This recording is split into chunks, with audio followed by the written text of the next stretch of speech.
Bonjour, bonsoir, bon après-midi. Ça dépend de où vous nous regardez. Vous êtes la bienvenue à Queen Mother's Chamber.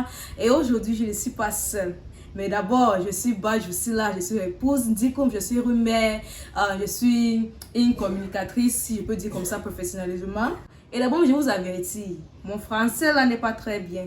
Donc, quand ça sort comme ça, vous prenez seulement, ok? Vous allez seulement prendre comme ça. Mais tout ce qu'on doit comprendre, ce qu'on dit. Parce que beaucoup de gens nous ont demandé de faire des vidéos en français aussi. Parce qu'ils ont vu les autres vidéos, mais ils n'ont pas eu bien à comprendre ce qu'on disait. Même comme ils ont quand même appris un peu. Mais on a dit qu'on ne va pas vous laisser, hein? On ne va pas vous laisser dehors de ça. Donc, on va apporter le français aussi dans nos vidéos. Donc, j'espère que ce qu'on va parler aujourd'hui, vous allez un peu comprendre, ok? Oui. Donc, comme la dernière fois, j'ai dit qu'on était avec Mrs. Non, en fait, c'est pas Mrs. C'est mademoiselle, c'est ça? C'est madame. Hey! Je veux y aller. Ouais, je veux...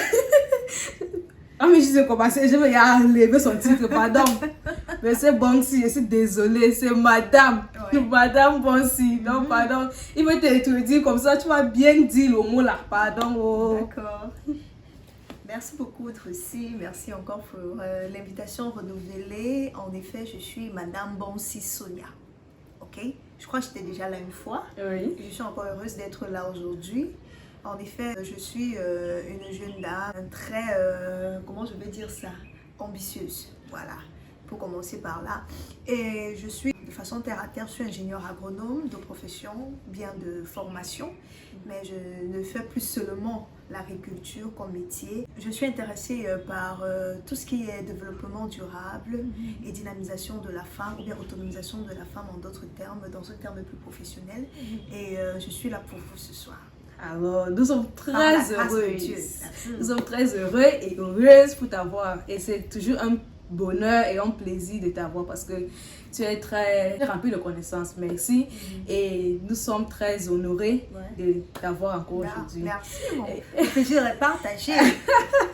Donc, aujourd'hui, nous parlons de quelque chose de très stratégique dans le mariage et nous allons parler de la vengeance. Donc, d'abord, que définir un peu la vengeance? Dans mon terme, donc la vengeance c'est quand peut-être quelqu'un te fait t'offense et il veut refaire du mal à la personne. Donc la personne qui lui est offensée, il a envie de refaire ça. Donc maintenant le mariage, vous connaissez que le mariage c'est une alliance, comme j'ai toujours l'habitude de le dire. Le mariage est une alliance entre deux personnes. Donc il y a le Seigneur, il y a l'époux et l'épouse. Donc maintenant il y a des foyers ou peut-être ils veulent quelque chose de leur conjoint, mais ils ne connaissent pas comment bien l'exprimer, comment dire que bon, je veux de l'affection, je veux... Donc au lieu de demander ça en paix et avec une bonne communication, ils veulent plutôt montrer avec de la vengeance. Donc peut-être que si tu ne me donnes pas l'amour, je ne te donne pas l'amour. Si tu ne me donnes pas ça, je ne te donne pas ça. Donc comment est-ce qu'on peut gérer cette situation dans le foyer? Ok, Drucy, je pense que c'est une question assez pertinente parce que justement, beaucoup de couples en souffrent en effet. Et parfois, ça va du cas de l'homme comme de la femme. Mais parfois, la plupart des temps, c'est répété chez la femme. Voilà. Donc, quand on parle de vengeance dans le foyer, déjà, la Bible dit que à moi, c'est Dieu qui dit dans la Bible qu'à moi la vengeance, à moi la rétribution. C'est-à-dire que Dieu ne s'attend pas à ce que l'homme, dans sa personne, voilà, puisse se venger. Voilà. Et il dit, tu garderas ta paix et moi je combattrai pour toi. You shall hold your peace and I will fight for you. Ok, d'accord. Donc, déjà, je ne pense pas que ce soit une bonne attitude à adopter dans le mariage.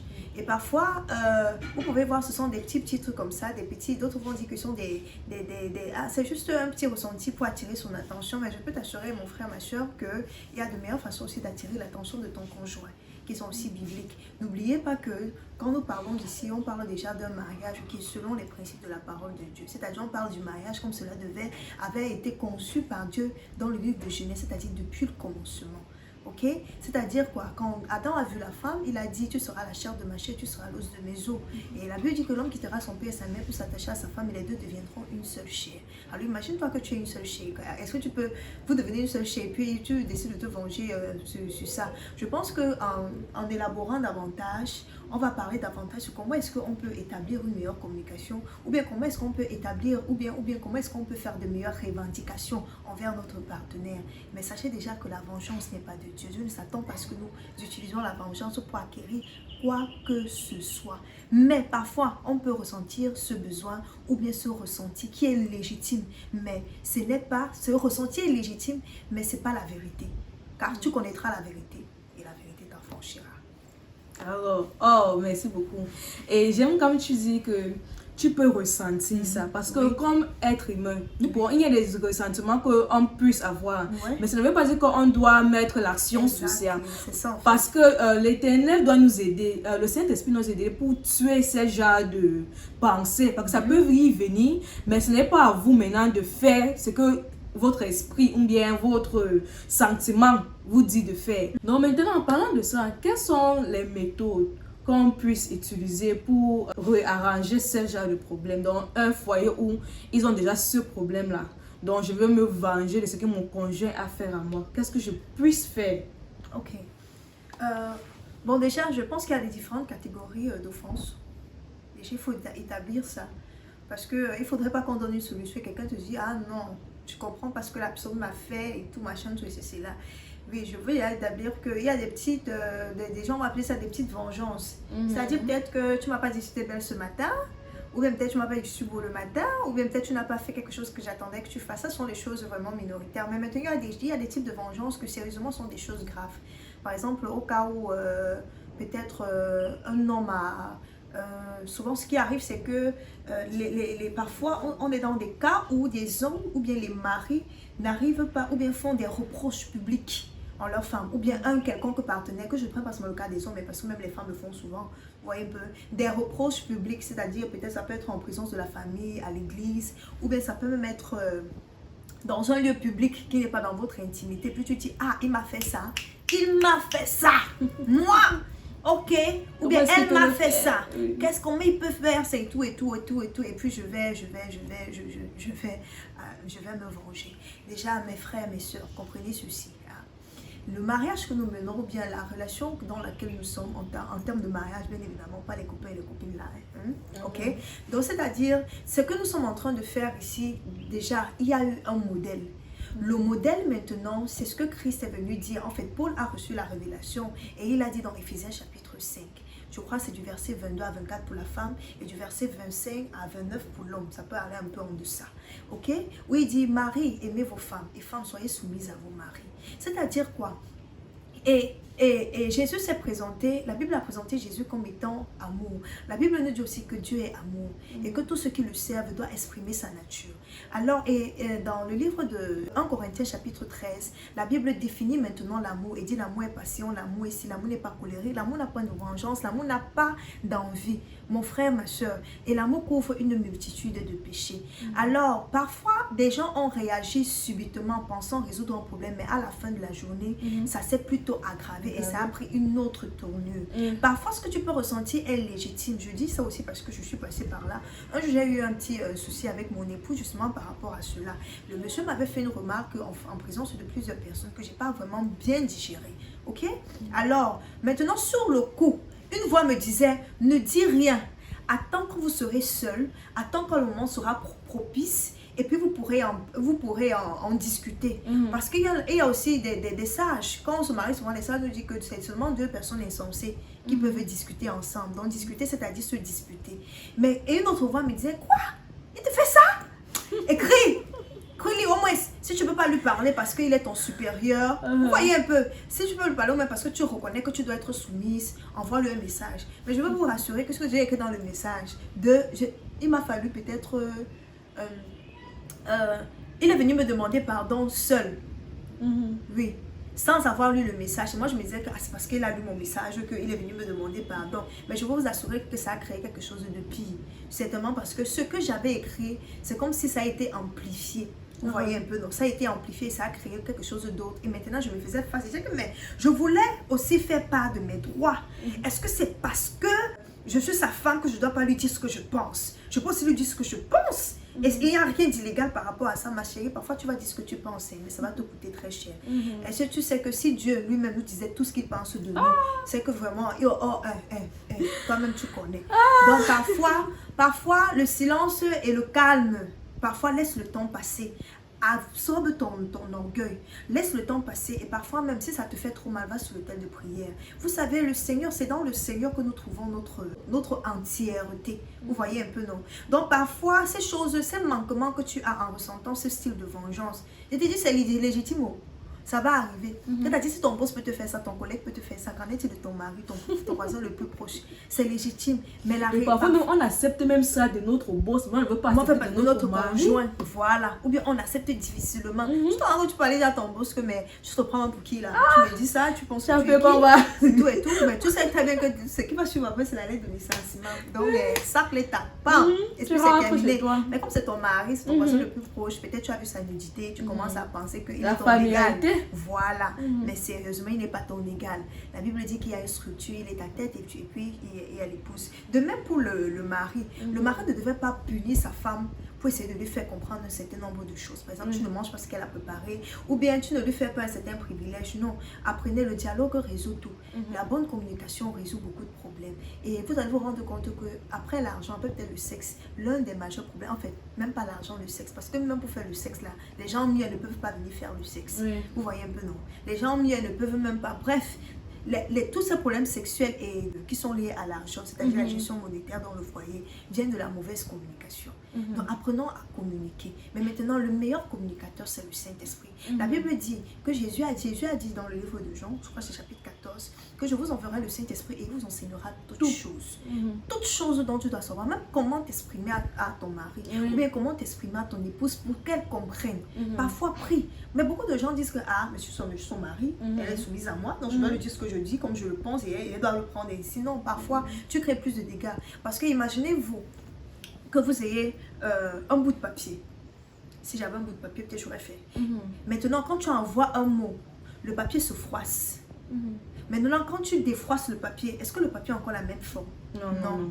Le papier n'a plus la même forme. Le papier ne peut plus avoir la même forme. Même si tu passes le fer à repasser. Ou bien il faudrait que tu passes le fer à repasser à une vapeur ou bien à une température très élevée. Même jusque-là, le papier ne sera pas comme c'était. C'est la même chose que quand tu envoies souvent les mots ou quand tu écris souvent les mots là à ton partenaire. En fait, tu ne retrouves pas quelqu'un, tu ne le laisses pas indifférent. Il faut, c'est nous dont nous avons besoin de l'aide du Saint-Esprit. Il faut l'aide du Saint-Esprit justement pour restaurer et pour réellement pardonner et pour guérir ces choses. Donc la vengeance n'aboutit à rien dans une relation, encore plus le mariage. Apprenez à discuter, apprenez à dialoguer, apprenez parfois, laisse passer. Et tu vas te rendre compte que, ce qu'il a fait, c'est en fait, j'avais la capacité de laisser passer. Et un jour, même après 2 semaines, tu lui dis que, gars, entre-nous, gars, toi-même, tu ne vois pas que la façon que tu m'as parlé derrière moi, j'ai pas vraiment apprécié, mais bon. Et tu vas voir que le temps sera différent. Tu vas voir que les termes seront différents. Parce que tu auras mieux pensé avant maintenant de parler. N'oubliez pas que la vie et l'amour sont pouvoir de la langue. Donc faisons attention à ce qui sort ici.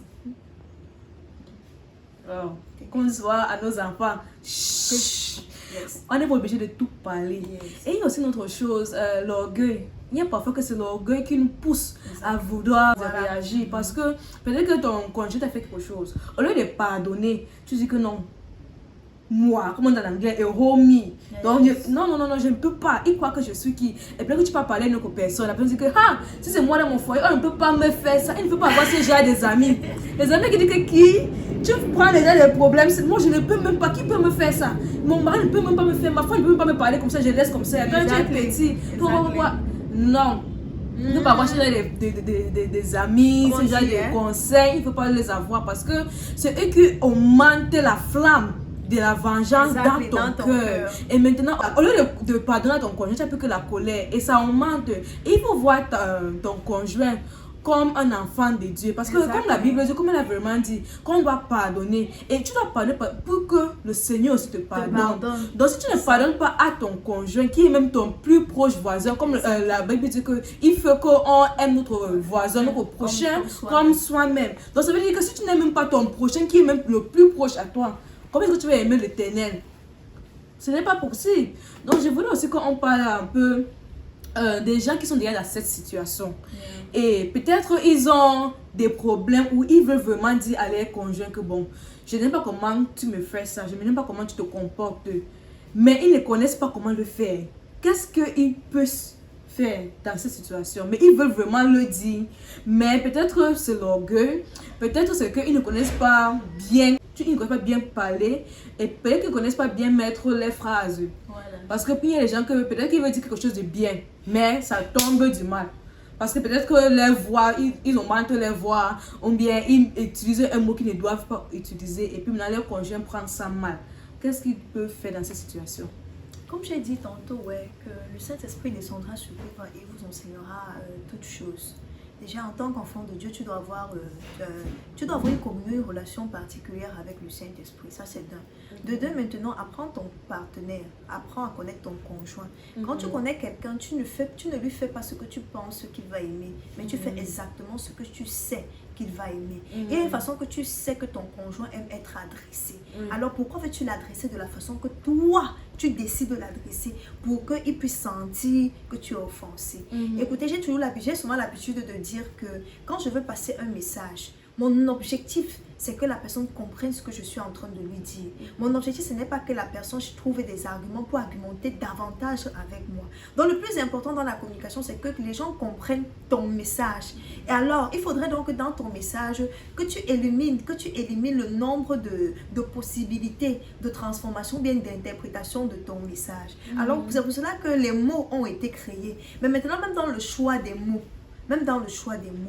les mots sont puissants.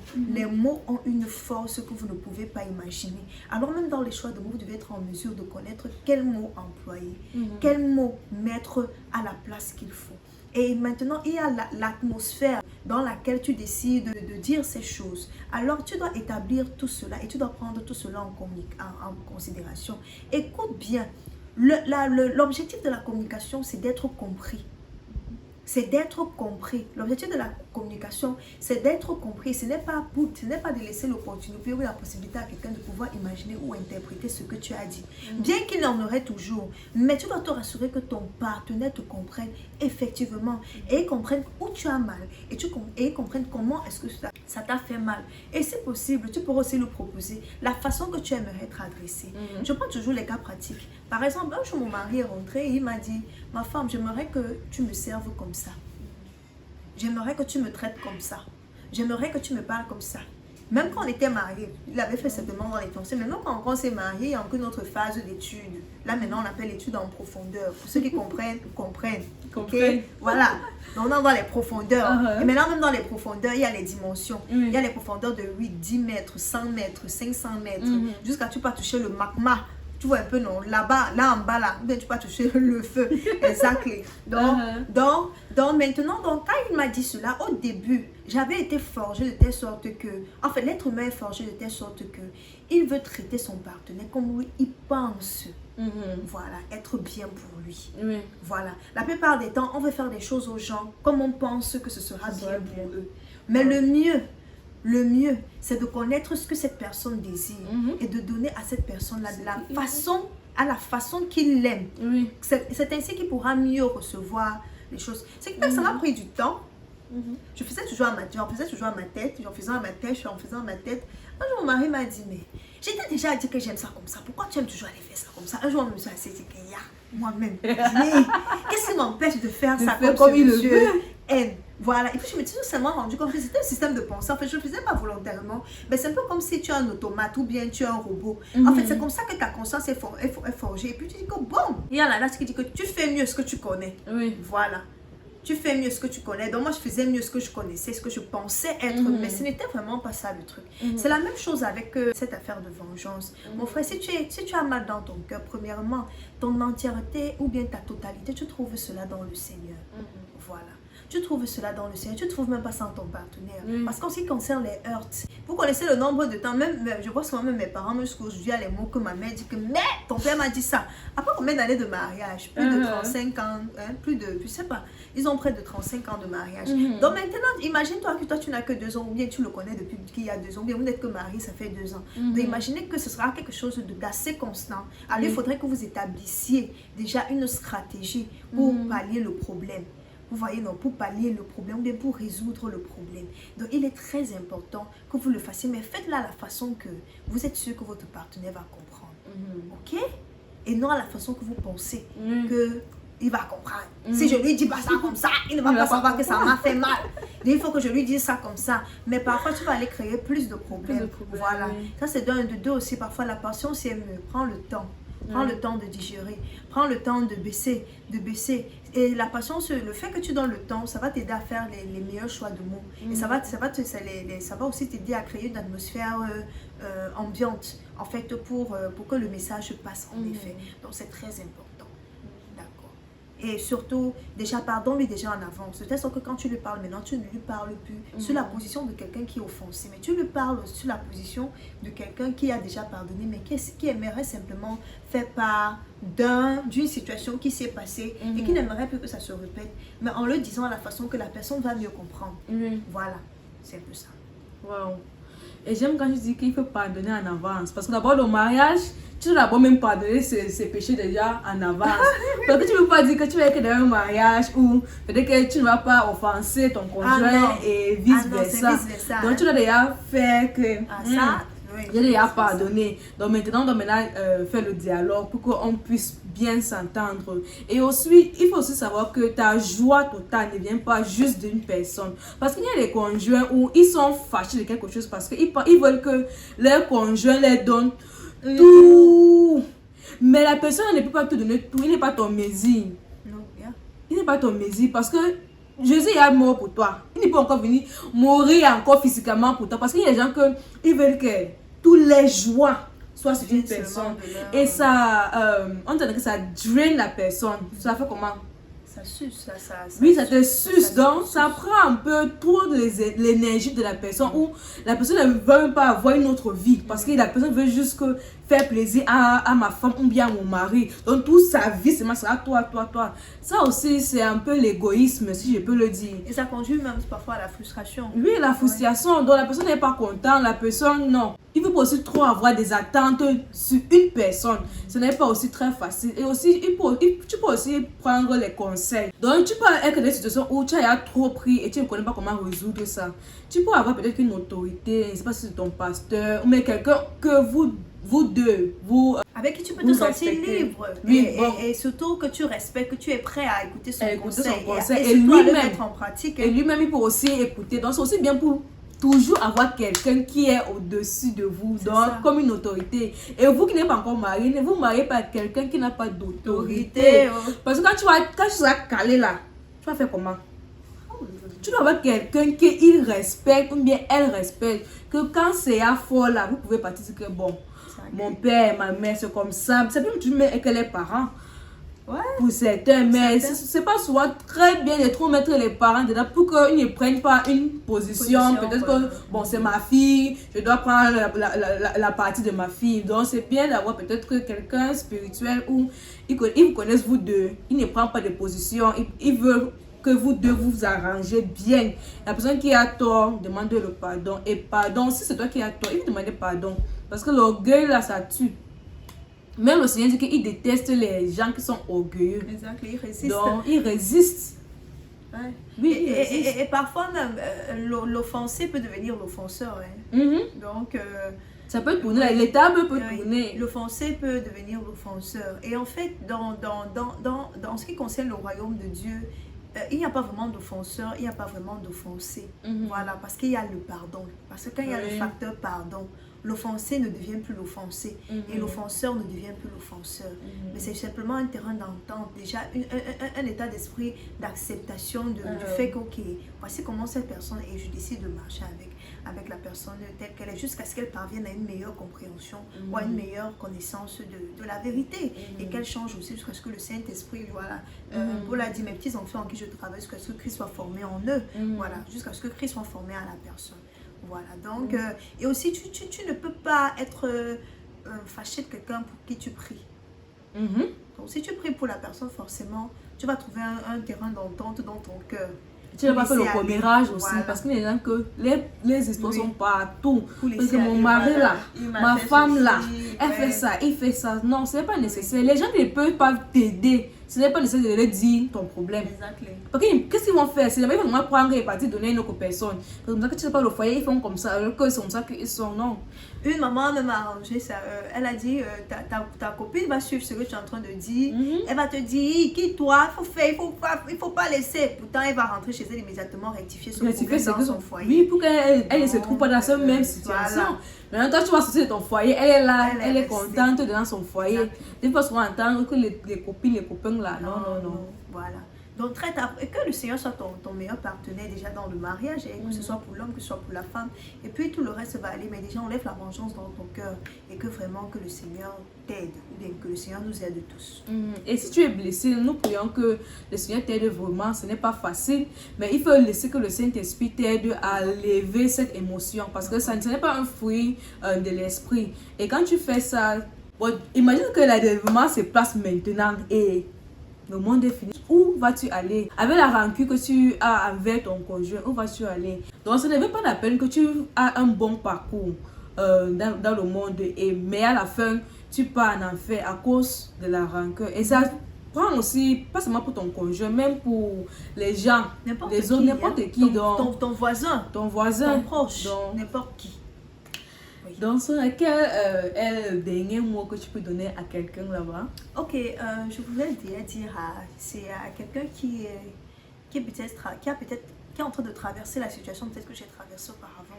C'est-à-dire, ton conjoint t'a fait quelque chose et tu as du mal à pardonner, tu as du mal à laisser passer. Peut-être il te parle mal, peut-être même il t'a trompé. Il y a beaucoup de choses que c'est possible de faire, ou bien que l'être humain est en mesure de faire. Mon frère, ma soeur, pardonne. Oui, pardonne, laisse aller. Et vraiment, la vengeance n'est pas la solution.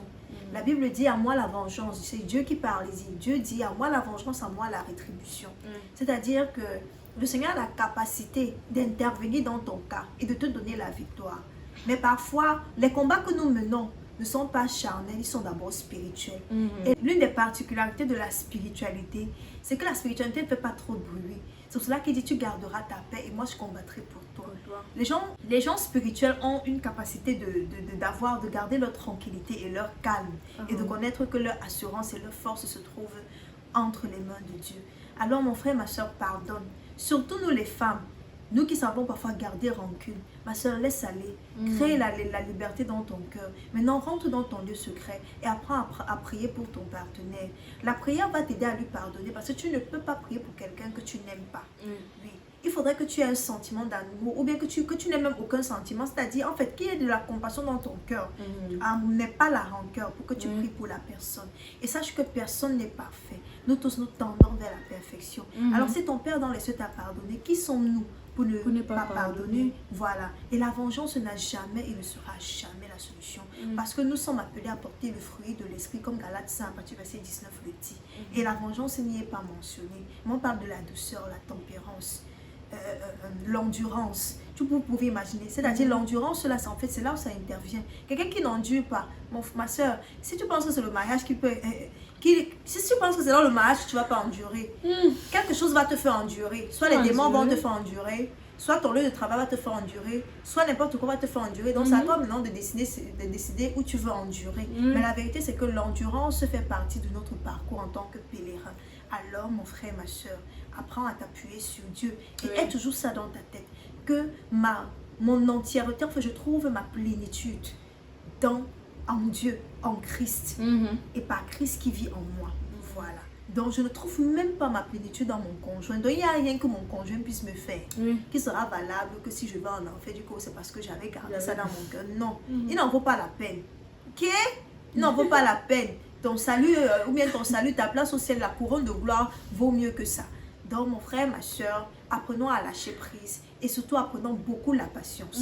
Quand tu es patient, le Seigneur a le temps de travailler dans ton cœur. Voilà.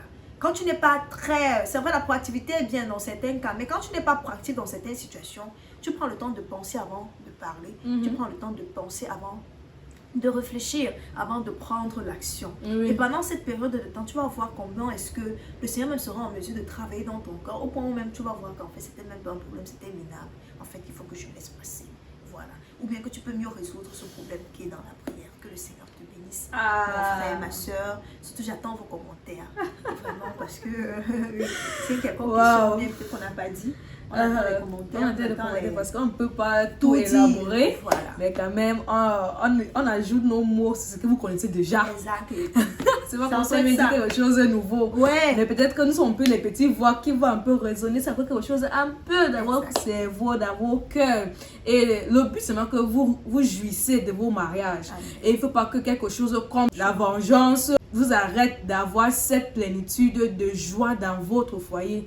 Vous pouvez être très content dans votre foyer. Vous pouvez être très relax. Pas que quand je suis au salon, mon mari est dans la chambre. Quand on ne veut même pas se coller. Quand il vient comme ça, mais pas comme ça. Les enfants disent que partez donner la nourriture à papa. Partez donc. Tu essaies de l'éviter. Ce n'est pas très nécessaire. Toute la tension dans le mariage n'est pas nécessaire. Donc nous pouvons nous jouir de ce mariage parce que Dieu a fait que ça soit bien. Et il faut aussi que nous jouissons. On ne peut pas vivre tout notre vie dans la tristesse. Non, moi je ne veux pas être triste.